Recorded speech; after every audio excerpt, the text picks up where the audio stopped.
live stream where we talk about photography, cameras, gears, lenses, whatever you want to talk about. And I'm also here, happy to answer any questions you might have, um, about any of those things, and I'll do my best.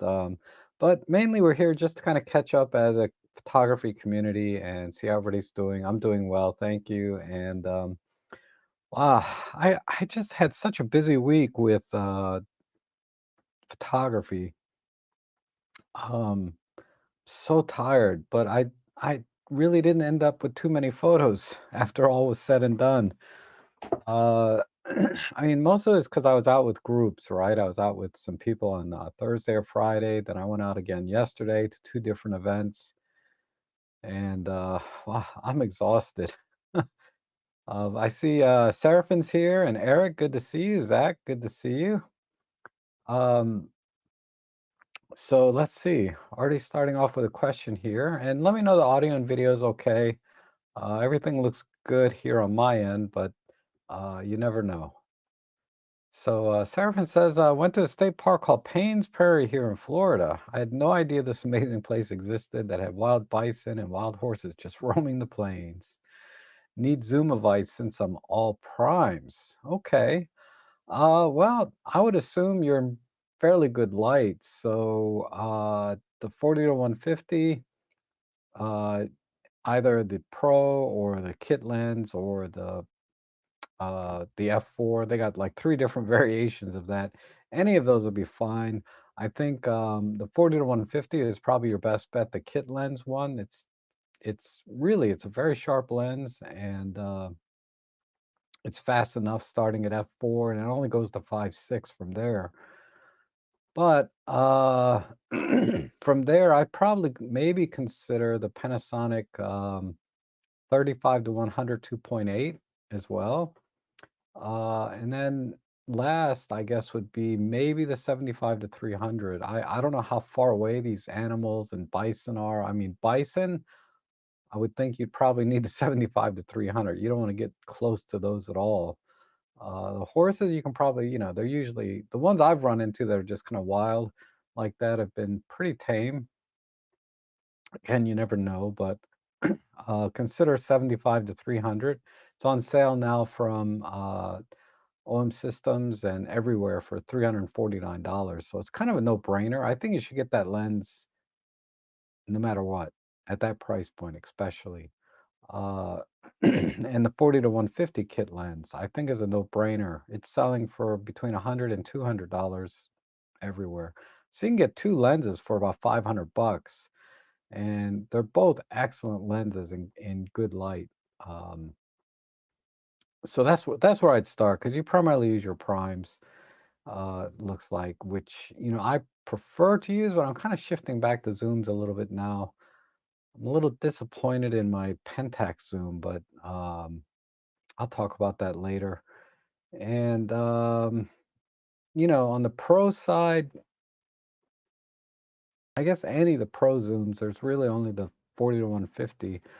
Uh, Another good option would be to not bring any primes at all, would be the 12 to 100. That's an excellent lens. Uh, I think, if you could only have one lens, really, and you need some reach, the 12 to 100 would be a good choice. It's probably better than everything else I just mentioned. For that scenario anyway. And Eric says, almost went to, oh, you should have went. I was there last night.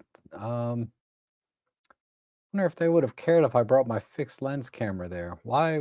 No, no. I mean, I wouldn't go inside the casino with any kind of cameras. I don't know what, I've never gone in the casino itself. I've just gone, out to the balcony to see the National Harbor and walked around inside the hallways, but I never went into the casino.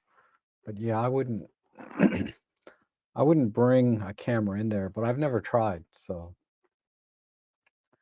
let's see. And Zach, do you have? Looks like you started a question, didn't quite finish, so I'll come back to that.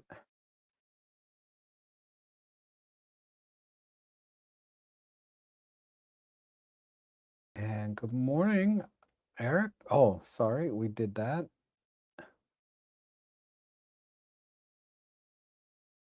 And Leslie's here, Jeff Painter's here, Marsha, good to see you. John follows. And let's see. Oh, okay. Seraphin says they don't say anything. It was a quick photo of your partner at a casino, but too many they come out. I guess I don't I try I don't know. I don't gamble anymore, I should say. Uh just I honestly I have almost as much fun playing a computer casino, right? And then seeing how much I lose here without actually doing it in real life. Good morning, Gordon. Start of the day, and you've already given great lens advice. Do wish the 75 to 300 is weather resistant at least, though. But by the way, we have bison which travel along the roadway in northern BC. Wow, man. Yeah, but you got to be careful. Never get close to wildlife in general. You see it all the time. If you watch YouTube at all, you've probably seen those those idiots that just get too close and get the crap kicked out of them by wild animals. So good to see you, Marco. Good morning. And so like I said, I've been kind of out. I did some I went up to Conowingo Dam, which is kind of known for bald eagles. Today would have been the day to go. I was this close to going. I woke up at like 4:30 this morning and I was like, I could do it. I could get there. The reason yesterday wasn't great is because it was so windy. We had wind gusts of like 25 miles an hour, and it was constantly 17 to 20 miles an hour. Uh, I mean, it was windy, and it makes the water very ripply. And I think the eagles have a hard time seeing the fish, so they didn't really bother hunting much. So I only got a couple of shots of them diving in and getting anything, and they were really far away. Um, But I posted all that on my Flickr. Actually, why don't I just show a couple while we're at it? Uh,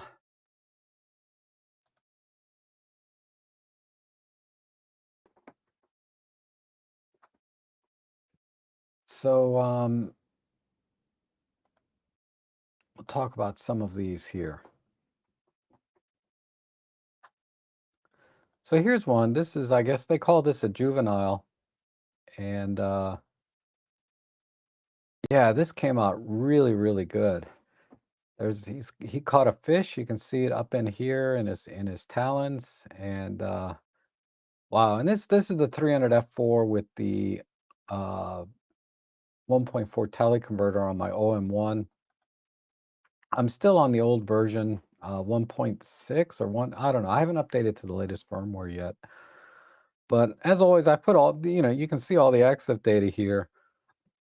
1/4000th of a second, ISO 1600, so I had plenty of light. And we're at f5.6, so wide open. And then I processed this, of course, with DxO. Uh, but this came out really, really clear. Um, and let's see, man, this was a giant catfish this guy caught.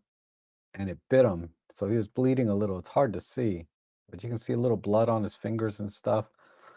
Uh, but they just catch and release. They don't keep them. So that's I can't figure that out. It's like going out. Uh, it's like going out with binoculars and looking at birds, right? I just don't understand it. If you're gonna go fishing, catch the fish and eat them. If you're gonna go birding, take a picture. Well, I don't know. Maybe one day I'll appreciate it more. But I'm already like 58. I don't know how much. Uh, I don't know if I'm going to change at all between now and that the end of days. So there's that. So yeah, here's some MGM casino stuff. I took out the Pentax Monochrome. Let's see. But I wanted to talk about Conowingo a little bit. So yeah, here's one I caught where he caught the fish. And this is cropped in pretty heavily, but it still came out pretty good.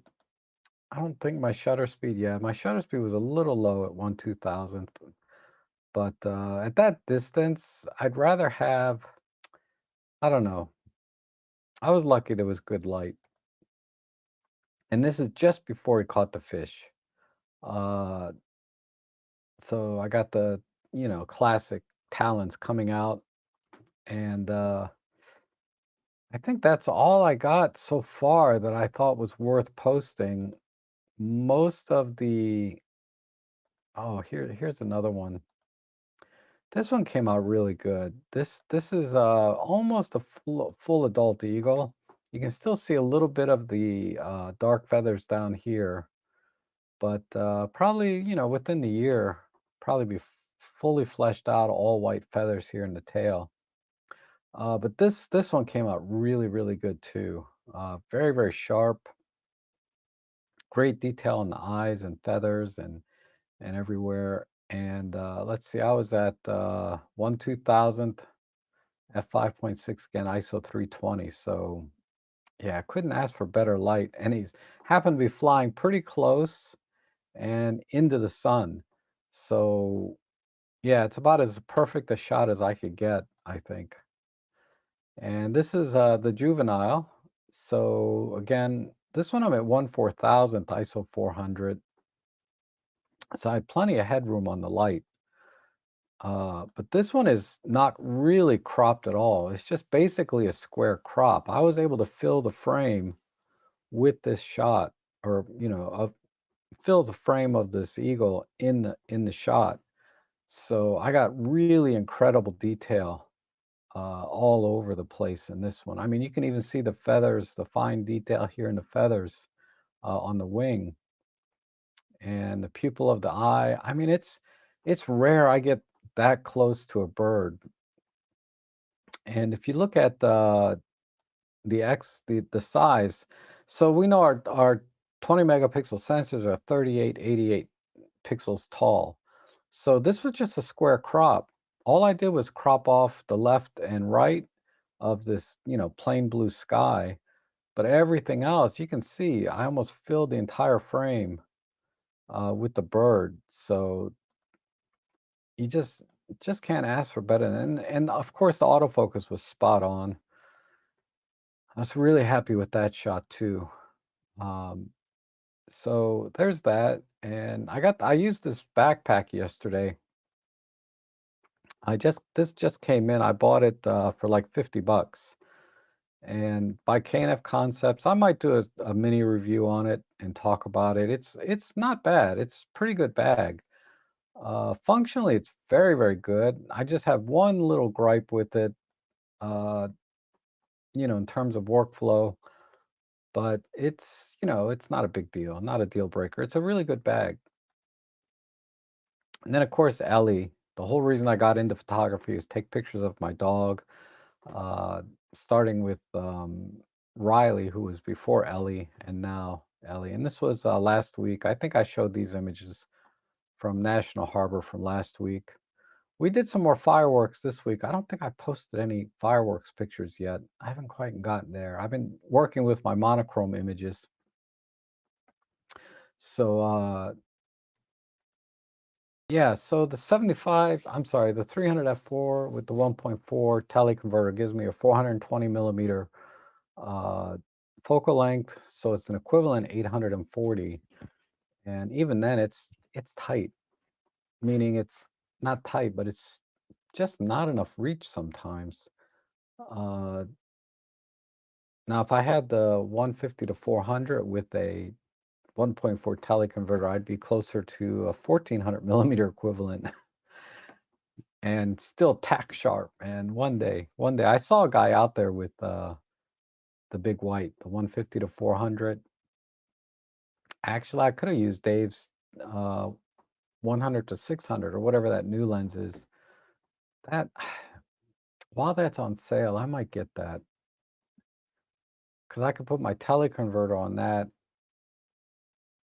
I don't know how sharp it would be, but all the reviews I saw online, it looks pretty good. It's just big, right? But it's 2000 bucks. Brand new. That's not bad. Anyhow, Let's see.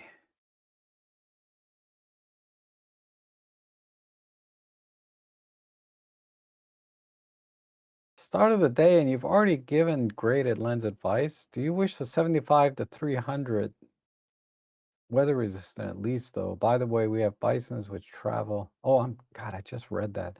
My brain's a little bit foggy this morning because I'm just so tired. I'll probably take another nap after the stream. And let's see. Felice, I'll just go with Felice. I don't want to mess that up. Felicidad. Wow, that's a tough one. But yeah, you're welcome. I'm always happy to help. I do the best I can. I don't know what I enjoy more, photography or teaching photography. You know, yesterday we did fireworks and I spent most of my time setting up someone's EM5 Mark III to do the fireworks. And like I said, I only got a couple shots. I'll have to go into Photolab or Lightroom to show you any of the photos that I took that I haven't processed yet. And Marsh says, any walks planned for Christmas week? I'm coming up on the auto train December 23rd. Oh, cool. It's up to me actually, because David is not going to be available in December. David runs our local photo club, and I help him out, when I can. So December 23rd is a Monday. I don't know if you want to do anything on a Monday, but I might be a little busy myself actually that day. So how long are you staying? Are you staying? Well, I think you have my number, or at least you're in the photo club. You can leave a message in the photo group. Let me know the exact dates because I'm planning stuff for the first weekend of November. Uh, like I'm sorry, first weekend of December, December 2nd, December 6th through the 9th, which is a 4-day weekend. Uh, for me, every day's a weekend for me, really. But for most people, that would be Friday, Saturday, Sunday, Monday. A friend of mine is taking those 2 days off, so we're gonna try and plan something on that week. But not till the 23rd. I haven't planned anything because that whole week is we got Christmas on Wednesday, and then we got New Year's the following Tuesday. God, is the year over? Oh, time just goes by faster and faster, doesn't it? Anyhow, I'll think of something. I have to talk to David. And Plato is here. Good to see you, Plato. Um, and Roberto is here. When shooting bin chickens this weekend, uh, Australian's ugliest bird. There's no ugly birds. They're all beautiful. And the 12 to 45 Pro, worth it. I need it super sharp. Well, I have the 12 to 40 2.8, which I know is an excellent lens. And by all accounts, the 12 to 45 is just as good, but it's an f4. But you can get it for like half the price, right? So I would get it. I think it's between that. Oh God, I gotta stop buying stuff. I'm just sorry, I keep rubbing my eyes. I'm so tired. But I want the 12 to 45 myself for just to have a smaller lens that does everything that I need. But then the 12 to 100 is pretty attractive. I got that reach. But yeah, if you can get a used copy for like 300 bucks, I wouldn't hesitate, if you don't have the 12 to 42.8. Generally, I recommend to get the 2.8 version to get that extra stop of light. I mean, but it is a little bit bulkier lens than the 12 to 45. So it just kind of depends, I guess, what you prefer. If you prefer a little bit of smaller size and weight, then I would get the 12 to 45. But I think the 12 to 40 2.8 is a better lens overall. And AT4 says, I just traded my OM5 for the OM1 Mark II. I've been going through your playlist for best settings for bird photography, and it's super helpful. After using the Mark II, do you suggest SH1? I'd suggest SH2. I'm not 100% familiar with the Mark II, but it's pretty much the same camera, right? So SH2 allows for continuous autofocus, whereas SH1 is single autofocus. So once it takes that first frame, every frame after that is going to be locked onto that focus plane.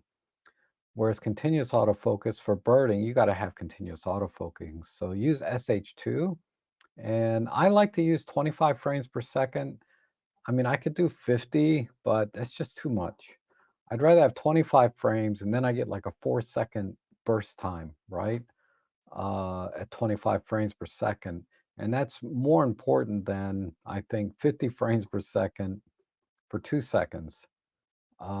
It's just not enough. So, I mean, it depends what you're shooting, obviously, but for birds in flight, I found 25 frames per second is enough, and that 4-second burst time is more important to me. And I typically don't burst for 4 seconds. I typically burst, in 1 or 2-second goes, and that allows me to continually shoot the bird as it's flying around. Okay, and Zoltan is here. Good to see you. And what do you think of the 75 to 300 for portraits? I got a deal on one for 230, but I'm thinking about doing portraits with it. Don't know if you have any experience with doing that. I haven't shot portraits with that lens, but I have shot portraits at the 75 millimeter focal length. It's tight. That's like headshot only territory. Uh, I'm not really a headshot person, so I don't I don't think it's sorry. I don't think it's very practical. You just have to stand too far away. So I wouldn't use it, generally speaking. I mean, if you're a headshot only kind of person, you might be able to get away with it, but it's a great lens, and particularly if you're going to be focusing that close, you're going to be filling the frame. You'll get plenty more than enough detail and plenty of bokeh and out of focus background for headshots, but it's too tight for anything else. You really need to be like a 12 to 40 Pro. If you don't have that, the kit I shoot so many portraits with the kit lens, the 14 to 42, because I'm usually at f5.6. I'm not worried about blurring out the background or anything. Uh, because I use flash, so I separate the background using lighting, basically, by underexposing the ambient, and then the subject stands out nicely. So, uh, yeah, quite honestly, if you're on a budget, the 14 to 42 kit lens is probably better than the 75 to 300 for doing portraits. And just set it to f5.6, and you can zoom in and out, take all kinds of pictures. And if you're doing couples, everything will be in focus. I would uh, I would go that route. The next lens would be the 12 to 40 f2.8 Pro. That's a great lens for doing portraits, but not the 75 to 300. You just have to stand too far away. And oh, thank you, Plato. You like that shot? Yeah, me too. That wasn't bad, but it was cropped heavily. It was like only 2 or 3% of the frame. It wasn't much. And I'm hoping to buy a DJI drone as a beginner. Any advice? No, I don't have any. Uh, the I have a drone. I've had it for probably 4 or 5 years now. I've never taken it out, just because, like, in a 50-mile radius of where I live, there is no drone photography allowed, with the exception of one park that I know of. But everywhere else, it's banned because we have two military bases, 3 major international airports, uh, all within 50 miles. So it's pretty much I can't fly it anywhere. Um,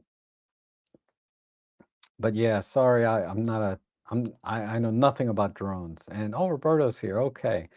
So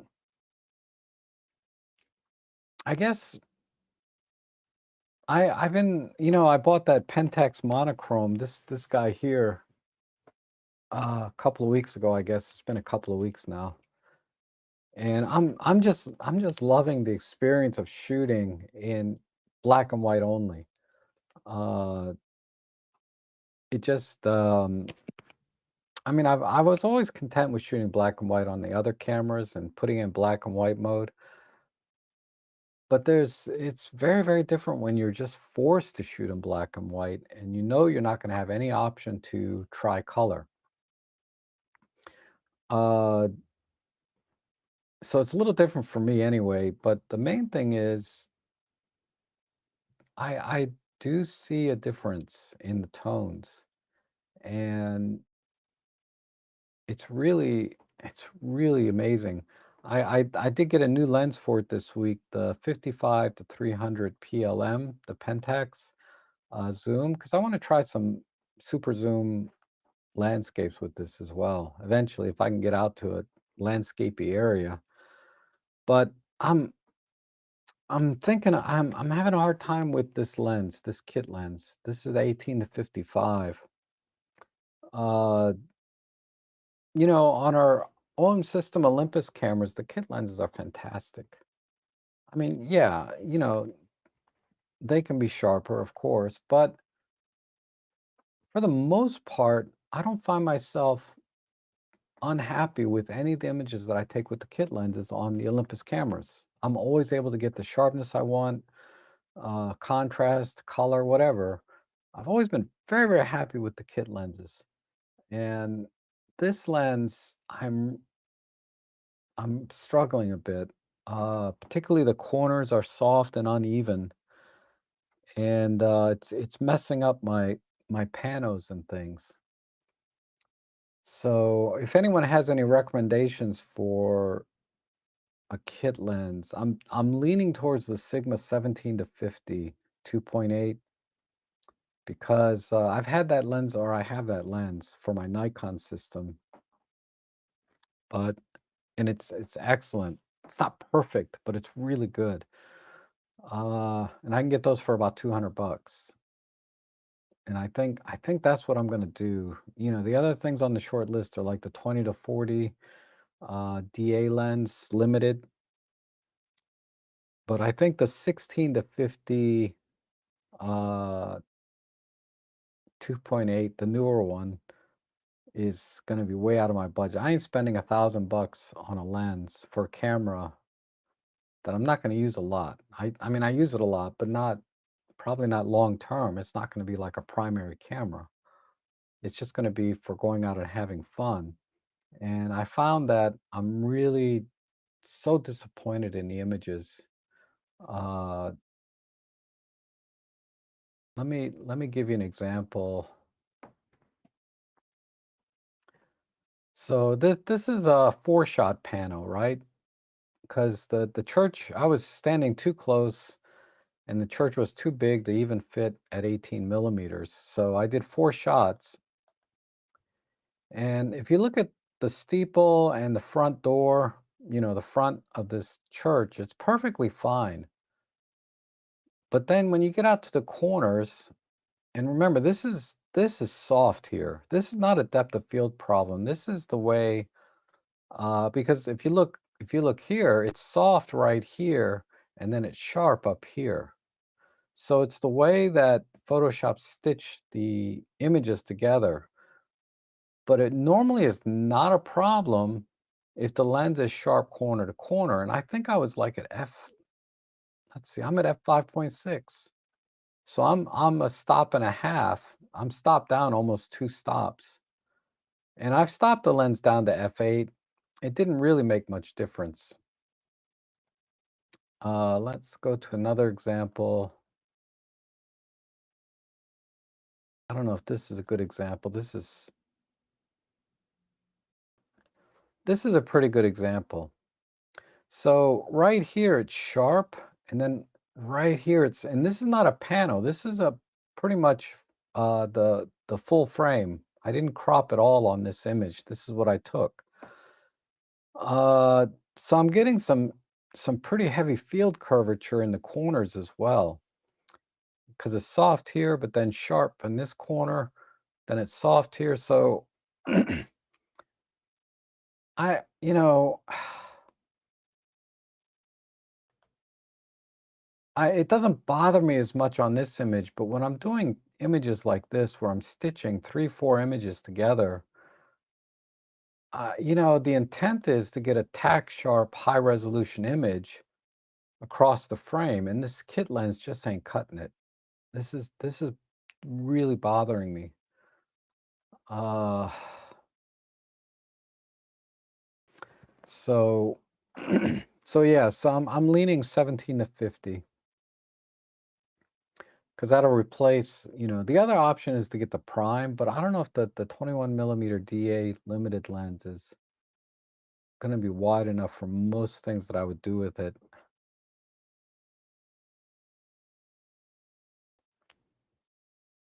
And Roberto says, sadly, oh, wait, let me go all the way up here. System Mature says, everyone from the usual cloudy London, but still relatively warm. Yeah, it is relatively warm here, but it's just cold in my house, I keep my office here warm. Right now it's probably 70 degrees in here, uh, which is what, 21 Celsius, give or take. But the rest of my house is closer to, 14 or 15 Celsius. And that's just cold indoors, with no sun. And outside is probably about 10 Celsius. I don't know. It's 44 degrees outside, but it's going to warm up to the 60s, which will be nice.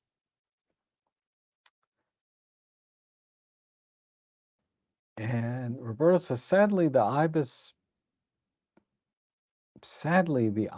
bird spread into the city and discovered it was easy to scavenge from people's bins. Oh, bin chickens. Okay. Now it makes sense. All right. And so you don't mind the bulkiness of the Pentax? Not really. I mean, the camera is what it is. The weight is, the weight is kind of getting there. I think the camera itself is over 800 grams. And then you throw 300 grams on with a lens. So you're talking about, 1.1 kilos, 1,100 grams. But it's fine. I mean, I prefer smaller cameras, of course. But,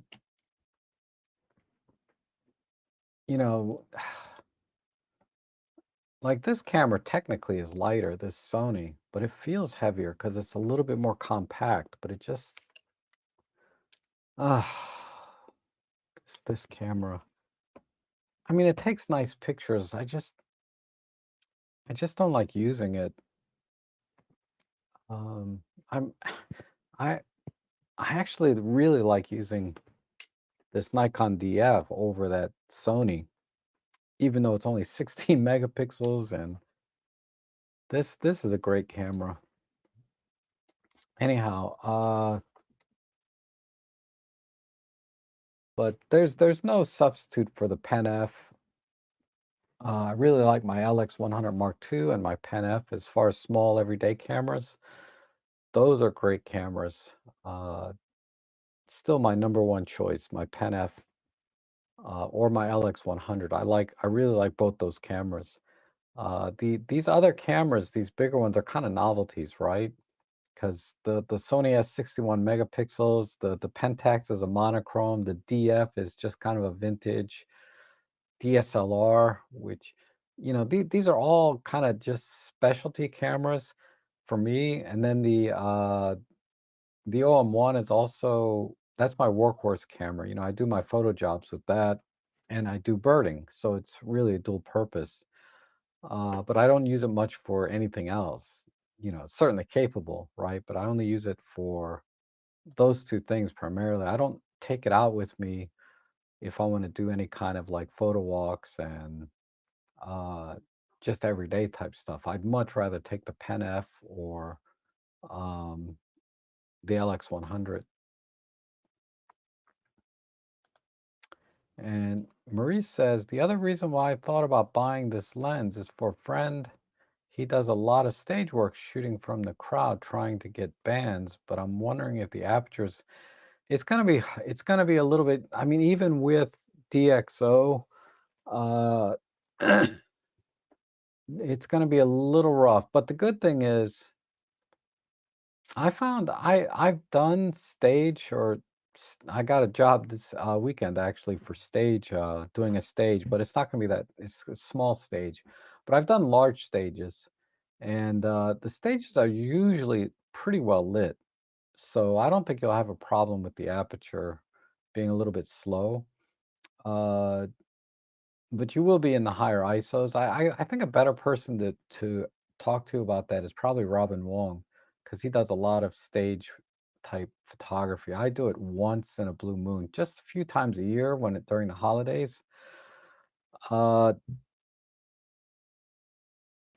but yeah, I shot with the 40 to 150 doing a stage, and I didn't have any problems. In fact, I was actually just looking at my pictures, reviewing my pictures from the stage event that I did. It was this shot. I think some of you have seen this before. Let me see if the exit data is still here. So yeah, f4 ISO 500. This is the 40 to 150 kit lens. Oh, sorry, the exit data. This is the 40 to 150 kit lens. And I'm at ISO 500 at f4. So you would be closer. You could do this at 75, but you'd be closer to f5.6 or f6.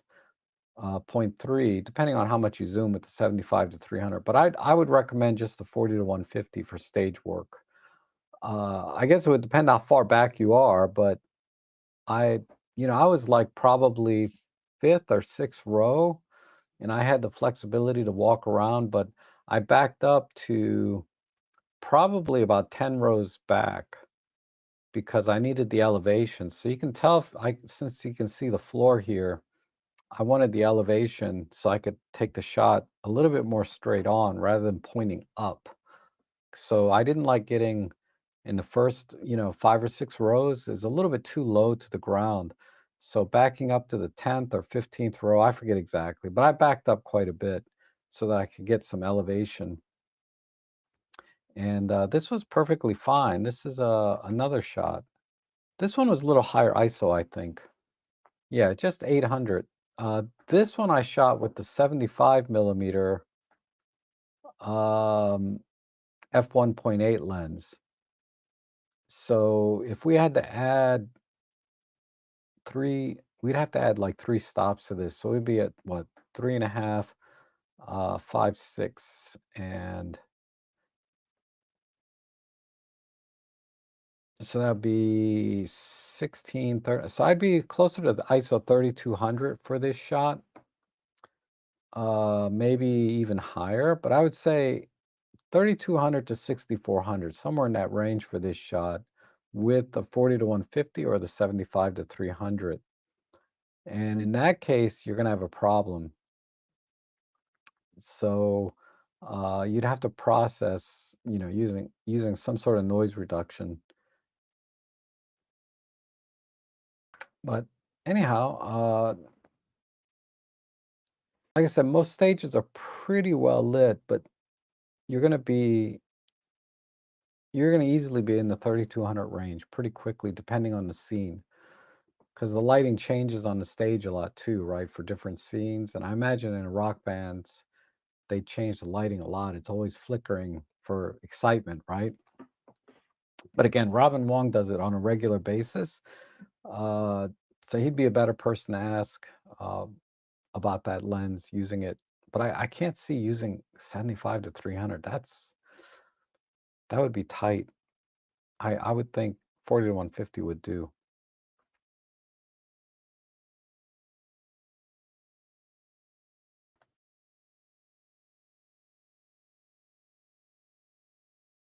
And this side towards screen in Boston at 50 degrees. Good to see you. Welcome. And Simjon is here. Hi, not very good weather for photography lately here in Germany. It's time between beautiful autumn and the first snow, just gray and dull, so zero motivation. Yeah, I get that.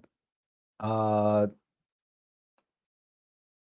but everyone says it's a good time to do black and white photography when it's kind of flat outside and the lighting is flat. Uh, but I'm trying to think.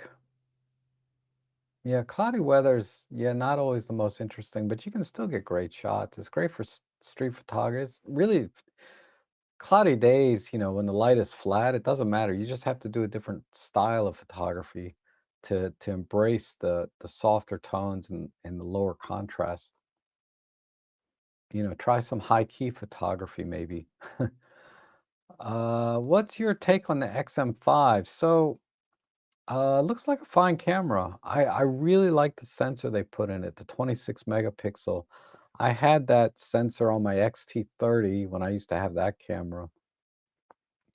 And I think at this point I kind of prefer it over the 40 megapixel sensor now that I've been using the 40 megapixel for a while. Um, but I did see it. Let me see if I got a picture. I went and I actually held it. Um,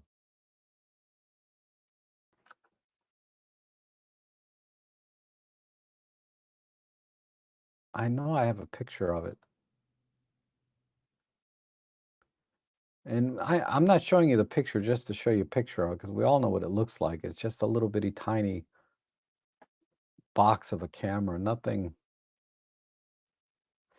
Where's where's there it is. That's the button I'm looking for. And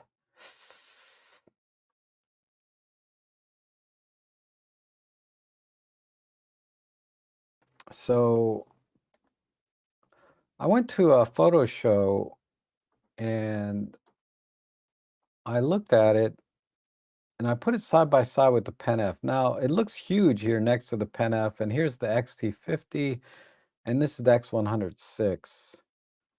Let's see if I got another angle. So here's a top-down angle, right? And from top down, again, the Pen F looks massive next to it. It's really not that much bigger in real life. It's just wide angle distortion here. Let's see.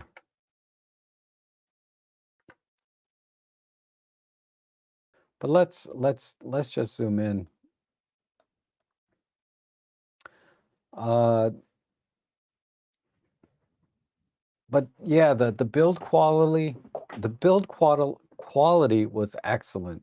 I mean, it really felt good in the hands.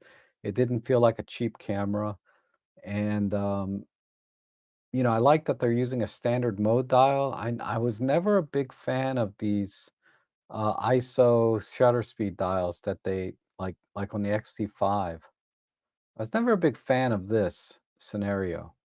I really prefer a PASM dial, so I can just quickly change to the mode that I want.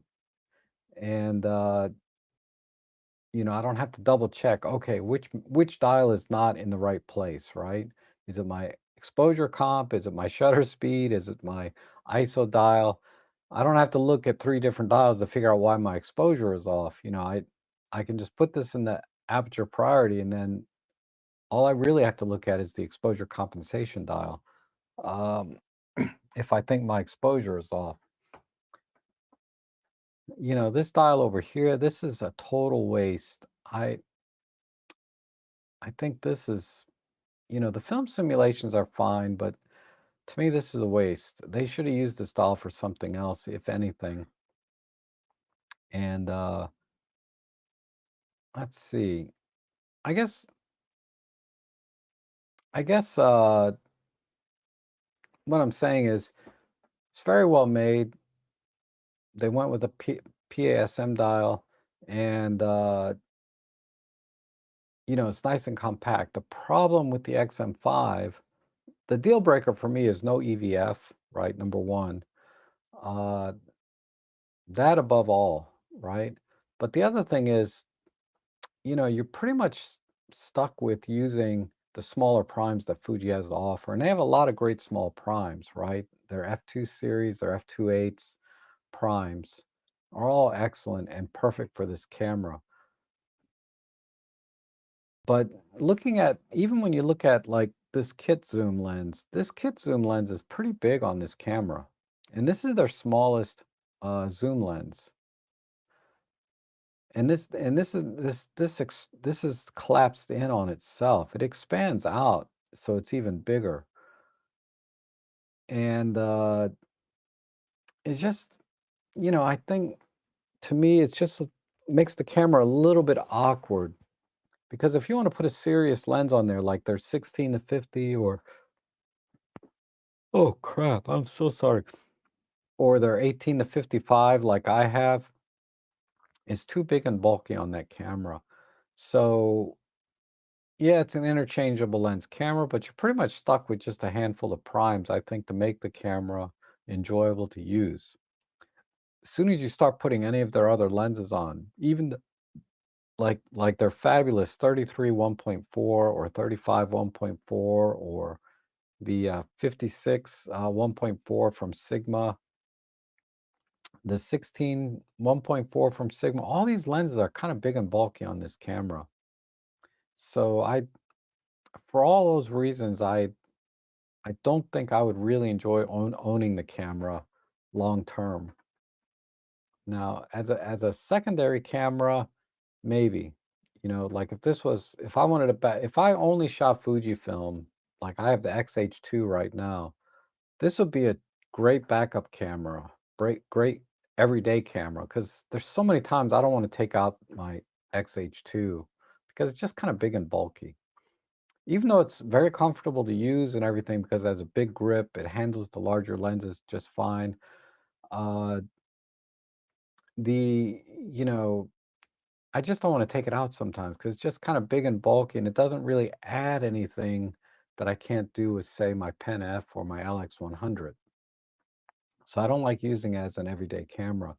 Just like I'm not a big fan of taking the Nikon DF out as an everyday camera. It's like just kind of a once in a while thing. The Pentax Monochrome, probably my biggest, heaviest camera right now. I don't mind the size and weight because it's very, very unique with that sensor. But something like this XM5 for me is I would only get it if I was already heavy into Fuji, had a few of the primes, and I would take this as an everyday backup camera. Um, it'd be either my everyday camera but not my main camera, like my everyday camera as a backup to my other Fujis. Now in the Fuji lineup though, I don't care for this because it is a fixed lens, uh, but more than that, it's a fixed focal length. Not digging that. But I do like the X-T50. So for me, I'm thinking about the X-T50 as a backup to my XH2. Thinking about it. It's very far down on the list. It's way behind other cameras I'm thinking about. But if it were me, I would recommend the X-T50 over the XM5 because it has the same build quality. Uh, I think it has IBIS now too, right? And and that's not a deal breaker. I can live without IBIS, but I think it has IBIS too, and it has an EVF, which is the main thing for me in a camera is to have an EVF. I have a hard time without an EVF, enjoying the shooting experience. Not that I can't take great pictures with just the live view, right? Or I shouldn't say great pictures. Not that I can't take pictures with just a live view, but the EVF just makes the experience more enjoyable for me as a photographer. I just prefer shooting that way. So this will be the way I would go. Yeah, it's substantially more. It's what, $500 more than an XM5? But what surprised me though is when you go to MPB, right? And you search Fujifilm X-T50. I don't know how many they got available, but they got a boatload sitting here. And this camera's not that old. I'm sorry, I'm scrolling down. How many do they got? I mean, okay, so there's 4, 7, 10, 13, 16, 19, 22, 25, 28, 31, 34. They got 34 XT50s for sale. That's crazy. What the heck is wrong with this camera that everybody's dumping them on MPB? It's not like the price is depressed, right? They're still selling for almost what they cost brand new, even if you want to buy a used one. But that's got me mildly concerned. I just don't get that.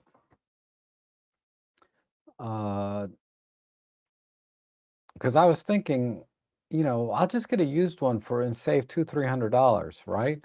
No, I'm gonna save like $50, if that, in buying a used one. I'm not doing that. Uh, if I could have got one for less than 1,000, I'd probably get one, but I can't get one for less than 1,000, at least not on MPB. Um,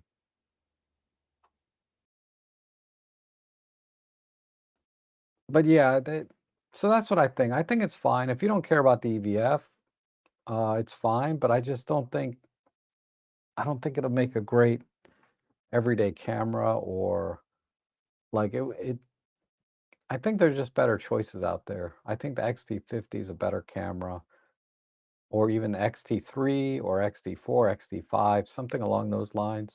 Those cameras make more sense than an XM5. And Eric says, primes I feel are the best of the best for sharpness. Could be wrong, but it seems like it. Yeah, they're pretty much equivalent now. Modern zooms, modern primes, on the pro level, yeah, you don't have to worry about sharpness either way. I suppose if you really pixel peep, you might see a prime that does better, but for all intents and purposes, I don't see any difference between a prime and a zoom these days, other than faster aperture, really. And even then, it's coming off, right? Didn't somebody just release like an f2 zoom lens? Crazy. And Sysmith says, any comments on the OM1 12-100 f4 Pro lens? Believe this lens will take the TCs. I think it does. I'm not sure. But I like that lens a lot. I just have that focal range covered at faster apertures because I got a 12-40 f2.8 and I got a 35-100 f2.8. So getting a 12-100 would just be overlap at f4, like and a stop slower. So that's kind of what's keeping me from getting it. If I didn't have the 12-40 and the 35-100, I would consider strongly just the 12-100 at this point. But I don't know, and that's why I haven't bought it yet.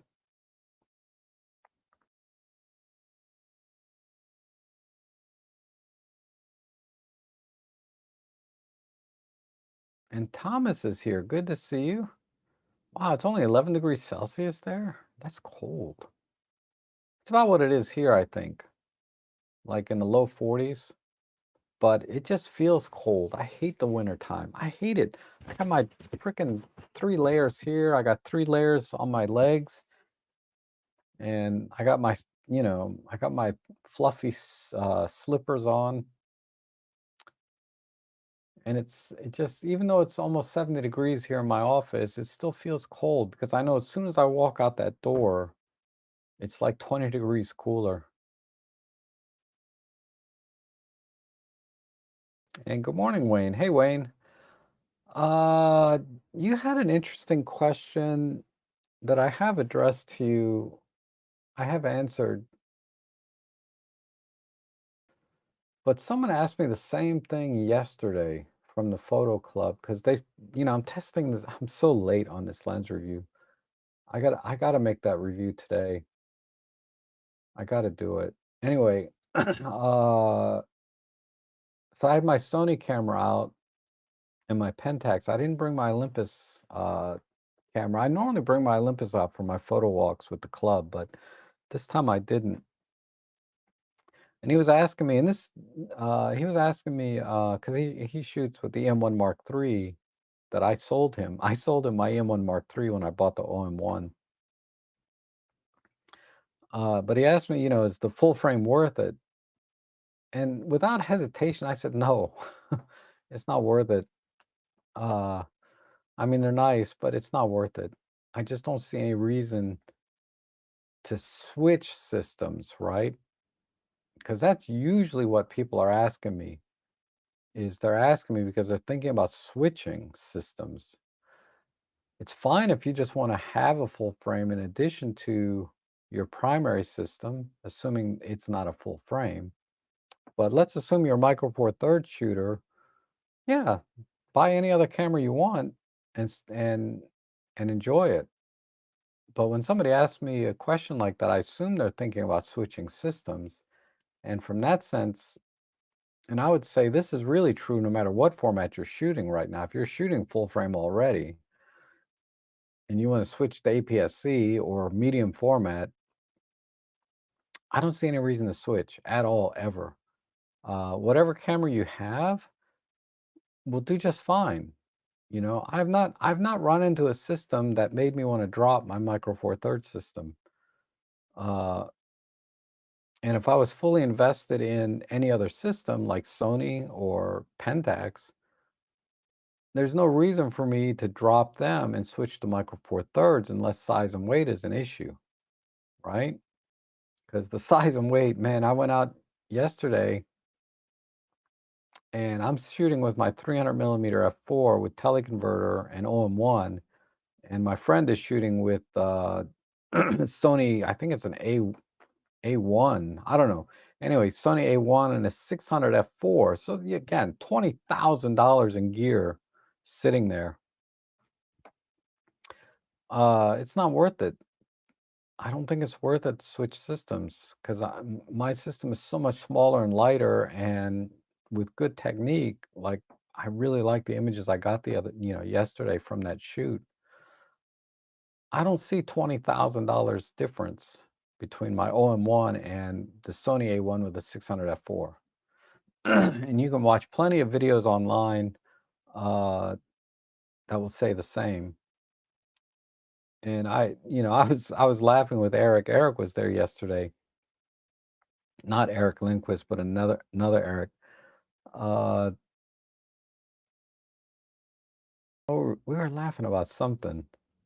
Oh yeah, I said I don't want to say anything bad about Sony on my channels or live streams because I don't want to get all this like hate from Sony shooters. Ultimately, there's nothing wrong with the Sony system. It takes fine pictures, but I just don't like using it.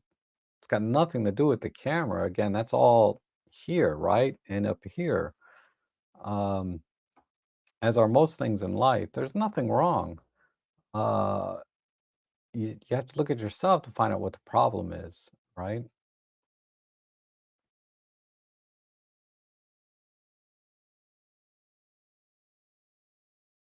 And Marie says, one thing I've discovered about Pen F is the 1080p video is awesome for Instagram, TikTok videos because there's minimal processing. Colors look great. Battery life could be better though. Yeah, absolutely. I've done a little bit of video with the Pen F, not a lot, but when I did, it was perfectly fine.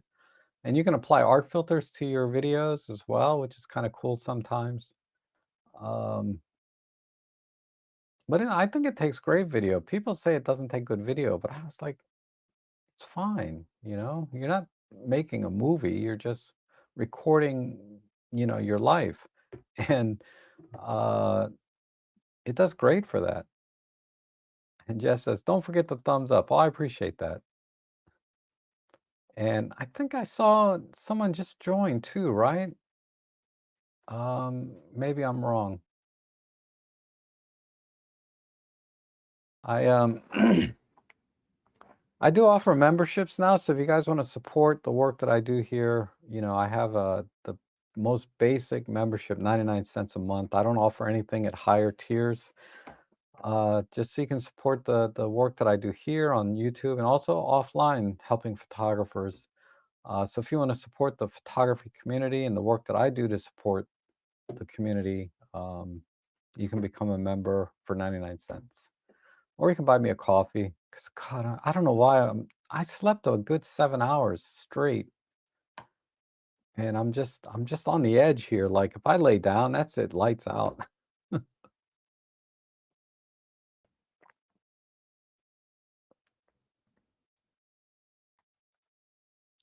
And Seraphim says, I know people got moisture issues with the XT5 from our Florida humidity, and they wouldn't want. Ooh, ooh, ooh, that's rough. That's rough. But yeah, I've heard that story too. Not specifically about the XT5, but about manufacturers not covering humidity in their cameras.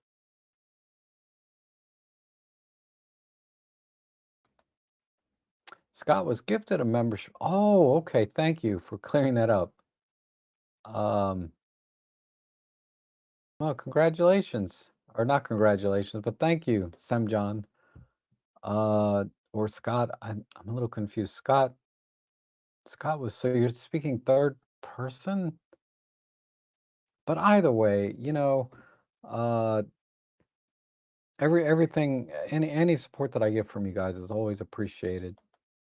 And it does help, pay for parking or um the little accessories that I get here and there that I like to test out. I got some filters I want to test out.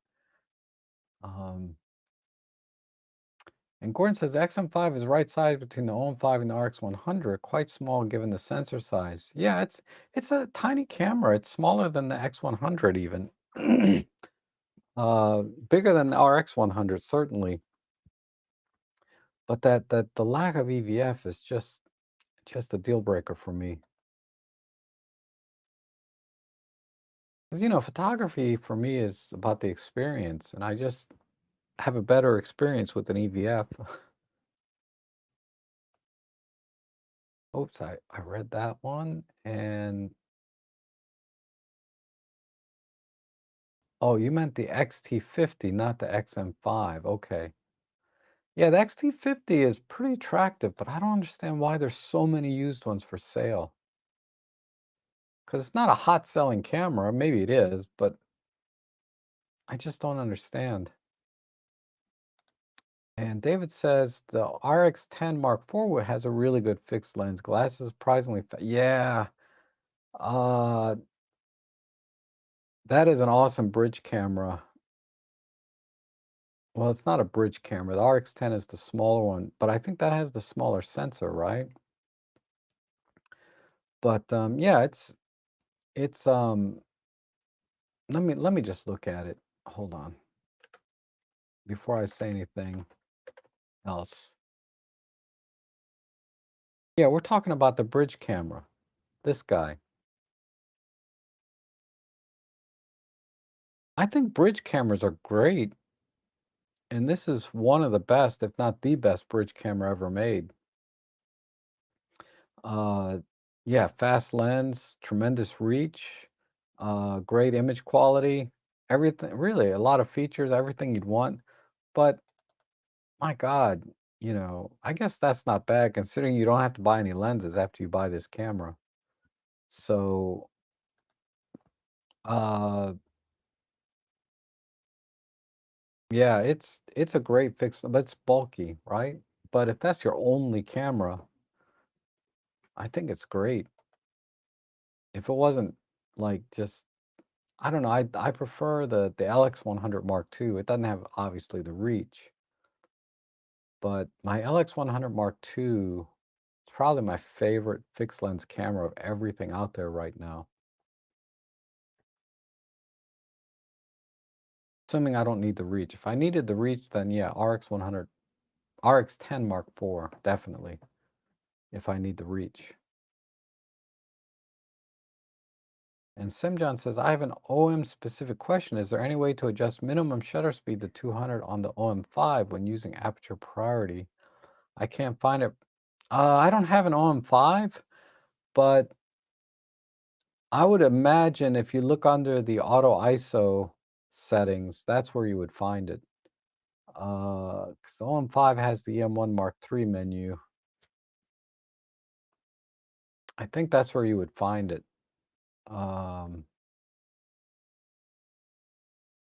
If it's not there,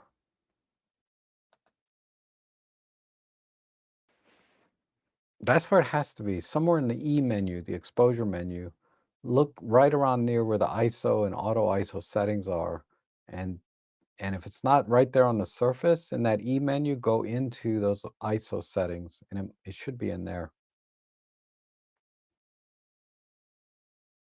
The other hack that I've seen people do is sometimes they go in the flash settings and they set the minimum shutter speed there, but I don't know if that really works.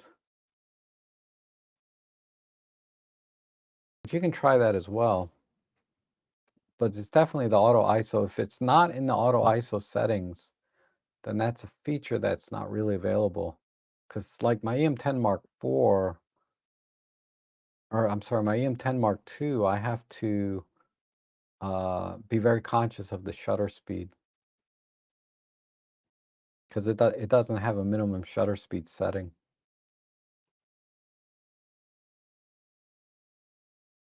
And then Nancy said, decided to go with the 150 to 600 f6.3 instead of the 300 h4, which is 2 stops faster. Decided the flexibility of the zoom was more important, and right now the lens is heavily discounted. Yeah, I'm vaguely, not vaguely, I'm very interested in that lens right now myself. Because if I put the 1.4 on there, let's see, I'll be 6.3 times 1.4. So I'll be at f9, and then 600 times 1.4, 840 millimeters times 2, 1680 millimeters at f8, equivalent, right? Equivalent focal length. Whew. I mean, that's double what I'm doing now, basically.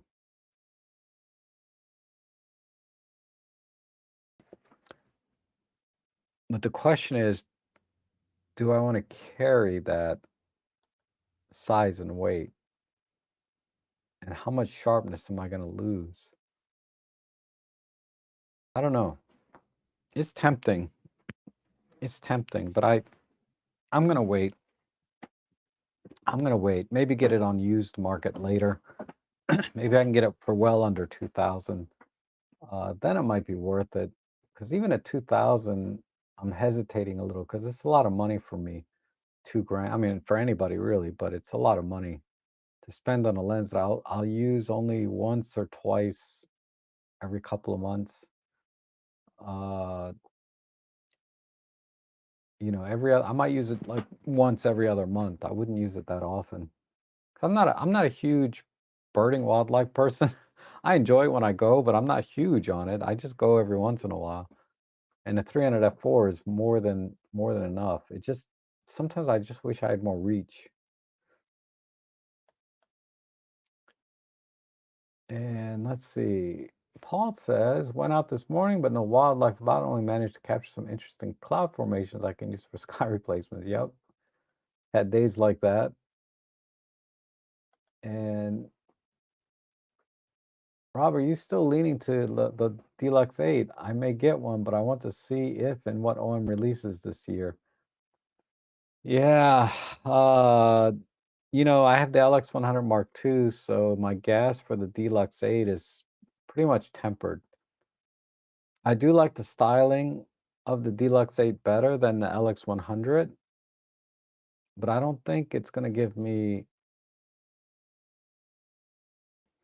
I mean, I kind of wish I ordered it when I had the chance. I had a chance to get one in hand, and I wish I had done it instead of buying a used Deluxe 8. Now, the used one I got was mint, okay? Only had like 2,000 clicks on it. I forget what. It was very low shutter count and basically mint condition, but I would still rather have the Deluxe 8.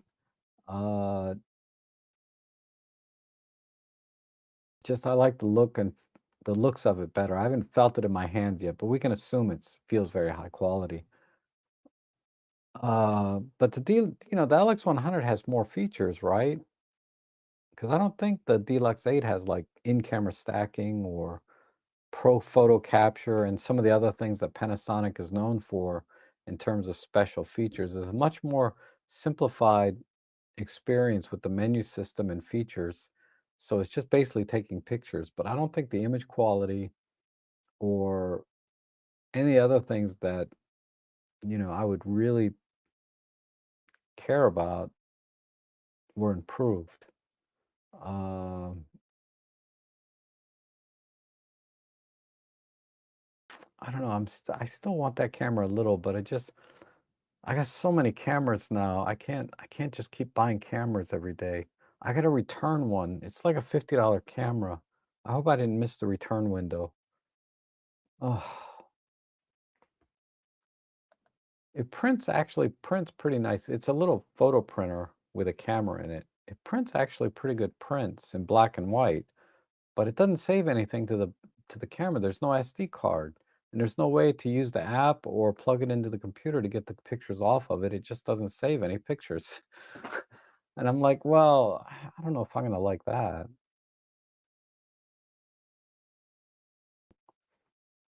And Angel says, hi, I think that was auto message by not Scott himself. Okay, could be.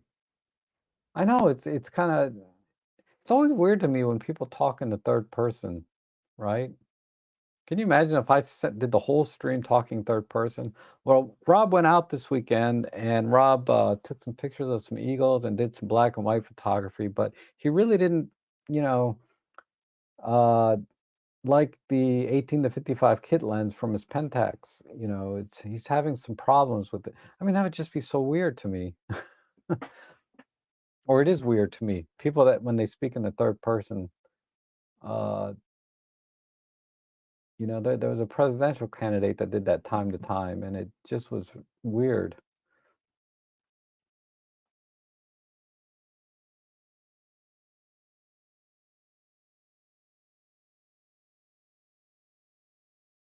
You should look into your supporters being able to gift memberships. I guess I had no idea that could be done. But like I said, if your support is always greatly appreciated. I think about it all the time, like I think I got 30 or 30 members now. I don't know. It's not like a lot, but it's a lot of you. Um, that basically pays for parking at MGM for me, where I can do some photography off the balcony, or not MGM, I'm sorry, National Harbor, because I'm going to be doing a lot of fireworks photography this year. And I'm always, like I said, I hardly get any shots myself.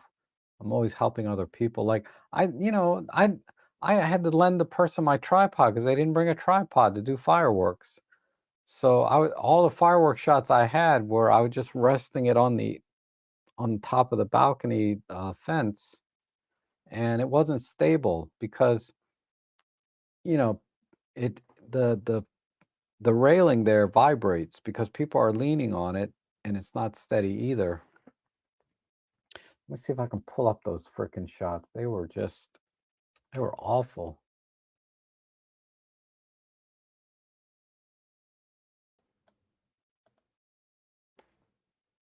They're in here somewhere. Let's see. From last night.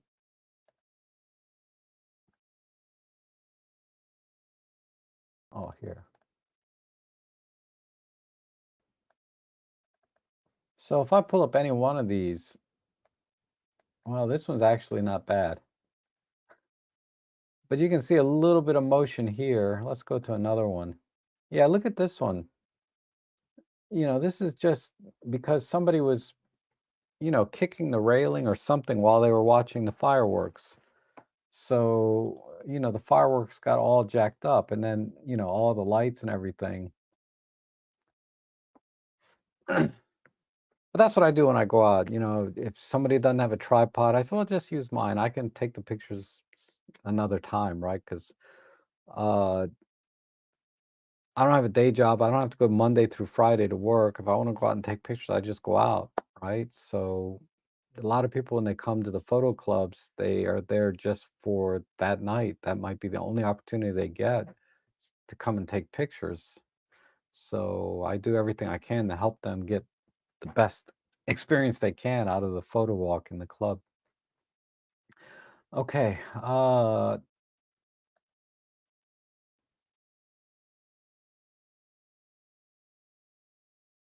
It says it's in the auto ISO setting. I didn't even think about looking there. Thank you so. Oh, good. I'm glad it was there. I wasn't sure on the OM5, but I know the EM1 Mark III had it, so the OM5 makes sense. And this side toward need a Rob Trek merch shop. Rob Trek brand of warm slip. Yeah. I don't know. I should make a nice logo for Rob Trek and brand things, but I'm not motivated essentially by trying to, monetize everything I do here on the channel. I do like to uh, talk about products that I've bought or maybe somebody sent me to review, and I might make some commission there. Uh, so yeah, I push that out time to time, but it's not like in my every minute that I'm on this channel and everything I do on the channel is about trying to make a buck, right? Most of the time I'm here just trying to help people, answering questions in the comments. Takes a lot of time. Responding to emails takes a lot of time, and yada yada, whatever. I do what I can, and merch sounds cool and kind of exciting, but how many people are really going to buy a Rob Trek beanie cap or scarf or sweater or sweatshirt? Um, it just seems like because I've seen merch like that, and I'm like, I am paying $25 for a beanie cap just because it has somebody's logo on it. I can get a beanie cap for $1 at the dollar store. At least I used to. And or I can go to Walmart and get a decent one for about $4 or $5. But man, you look at the merch and it's like $25 for a t-shirt or $40 for a sweatshirt. And I'm like, oh my God. So I guess I'm in a different world, right? Because there's people out there that can afford those things and want to do those things and buy those things. Uh, where, 30, $40 is no big deal, right? For a sweatshirt. But God, when I look at that, I'm like, oh my God, I can't do it. Because that stuff adds up, man. Next thing you know, you're out $400 or $500, and that could have went towards like some gear, you know. Uh, so I'd rather you guys buy through my affiliate links, buy whatever gear you need than buying merch, right? Because merch is just, gosh, I don't know. I just, the other thing is I never got into sports. So I see all the merch that goes with like the sports industry, all the jerseys and hats and all the stuff that they sell. And I'm like, I just don't understand it personally, the branding and the merch. Because most of the time you see me, I'm just very plain. You never see me wear t-shirts or anything with any kind of branding or signs on it, right? Everything I get is very, very plain. In fact, everything I buy almost is from Goodwill and secondhand. Or uh, I did have to buy some because I lost some weight, so I did have to buy some clothes, and I couldn't find it at Goodwill. I always look there first. So I did have to buy some shirts and pants that fit me better. Fortunately, it's been almost it's been a year and a half now, and I've kept the weight off, so I'm pretty happy about that. I mean, comfortably kept it off without suffering too much. Let's see. Good morning, Darko. Good to see you. And oh, Gordon's got to head out. We'll catch up with you next time. And thank you for the eagle photos. Yeah, thanks for that. I appreciate that. Uh, some channels have supporters who get 5, 10, 20 memberships. Users need to set the ability to accept free memberships. Oh, okay. I'll look into it. I had no idea. Because, yeah, I had no idea. I'll look into it after the thing. We need Rob Trek hoodies, t-shirts, and baseball caps. I don't know. I'd rather you guys buy like actual products you can use. Like oh God, Tuesday I'm gonna talk the heck out of K&F, man. I got a bunch of K&F stuff in. This is some filters I got with this really nice filter case. And you would not believe this deal. You would not believe this deal. I was an idiot though. I thought I put the filter on last night. I ended up putting an ND filter on for night photography. Can't believe I did that. Because these are star filters that create the starburst effect. That's what I wanted to put on my lens, but I put a 5-stop ND filter on my lens by mistake, and I went out to go shoot at night. How stupid is that? That might as well put a lens cap on your lens. Because I couldn't understand why is everything so dark? Why, why am I cranking that? I didn't think about it that hard because I said it's night. Okay, the ISO's high. And then after I was done shooting, I was like, what the F? There's a freaking ND filter on my lens and I'm shooting at night. Oh my God, I was just tired. I'm tired now. If I went out to shoot now, I'd probably do another dumb thing. Oh, dropship Rob Trick branded tripods, camera bags for merch. Yeah. But like I said, that adds unnecessary costs to the product, I think.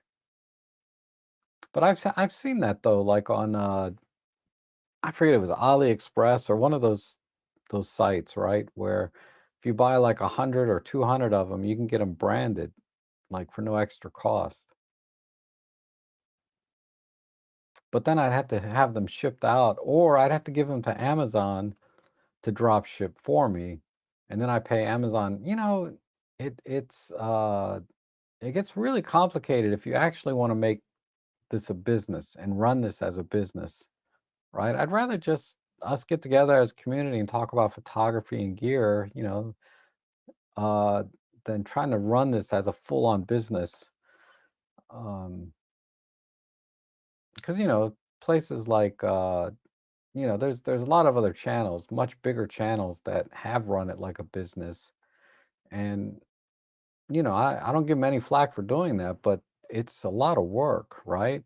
To set up affiliate programs, to set up, merchandise and storefronts and all of that stuff. And,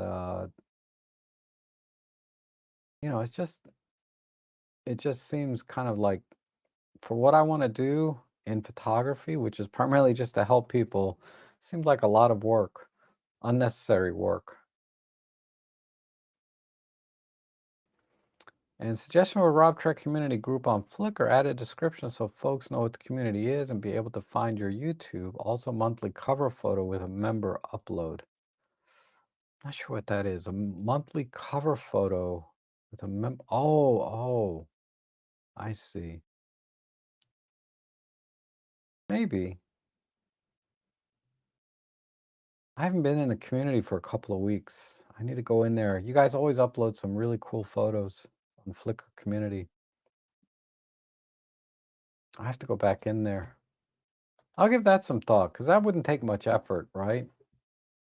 And yet I think a lot of people would enjoy it. It has a really good return on investment, so to speak, right? Just a little bit of effort on my part, but a huge sort of bonus for everyone else. Sell a press-on Trek Nation for t-shirts and we do our own tees. I know, now you're thinking though, getting creative. Rob Trek camera straps and coffee mugs. Oh my God, you guys. A locals channel would be interesting. I don't know what that is. What do you mean by locals channel? Like set up a Rob Trek channel just for people here that are local? That'd be like just a dozen people maybe. Because a lot of you in the photo club that, I go to every week are actually viewers too, right? I bet the OM1 handheld the high ISO like a champ. It does. I mean, they all do. It's, ISO is not really that big of a deal regardless of sensor size, you know? I don't know why. I mean, I get it. When I was younger, these things were huge, right? And when I was younger, I wasn't into cameras, I was into computers. But I was like, this computer, when it boots up, is 5 seconds faster than my old computer. I gotta get rid of my old computer. It's like that thing's a piece of junk. It takes 5 seconds longer to boot up.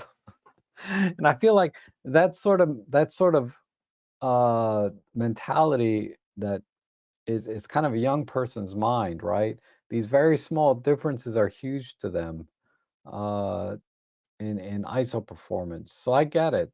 I get it because I used to be like that, but with computers. I mean, we would measure things in milliseconds or nanoseconds, right, with computers.